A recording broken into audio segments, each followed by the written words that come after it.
সবাইকে নমস্কার। শুধু ভক্তবৃন্দ, আপনাদেরকে আবার নতুন একটি ভিডিওতে স্বাগতম।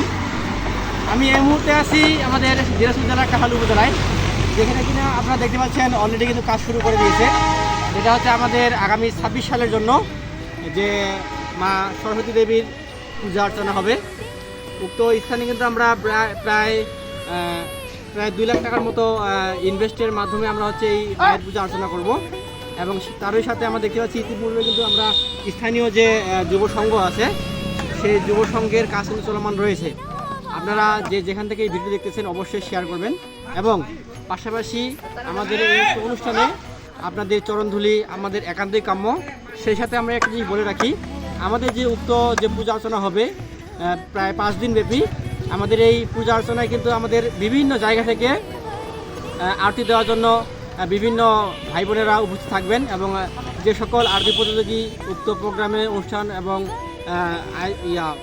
উপস্থিত থাকবেন এবং হচ্ছে আরতি পরিবেশন করবেন, তাদের জন্য রয়েছে আকর্ষণীয় আরতি পুরস্কার। অবশ্যই যে মিউজিক দ্বারা আরতি পরিবেশন করবে সেটা হচ্ছে সর্বক্ষেত্রেই যেটাকে বলা যায় যে ধর্মীয় সঙ্গীত থাকবে। তাই আপনারা দেরি না করে অতি সত্বর আমাদের 26 সালে যে অনুষ্ঠানটি অনুষ্ঠিত হবে আপনারা সকলে সবান্ধবে আমন্ত্রিত। সবাইকে নমস্কার। আজকে এ পর্যন্তই, দেখা হবে নতুন কোনো পরবর্তী ভিডিওতে। এ পর্যন্তই ভালো থাকবেন, ভালো রাখবেন।